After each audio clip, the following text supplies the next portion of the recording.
Hello, my name is Jasmine, and today I'll be walking you through accessing the administrator reports for Amplify Reading. Teachers and school site administrators will be able to directly connect to Amplify Reading through their Schoology account.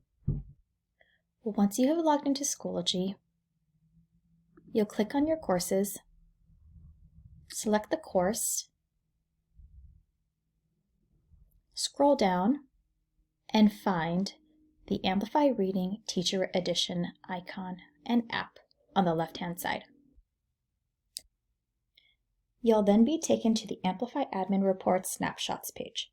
From here, administrators will be able to easily monitor total active students and total active grades.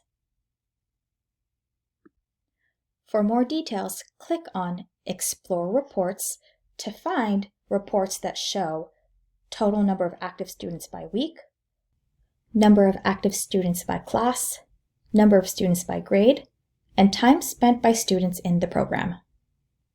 If you need additional support, just click on the chat icon on the bottom right-hand corner to chat with one of our representatives.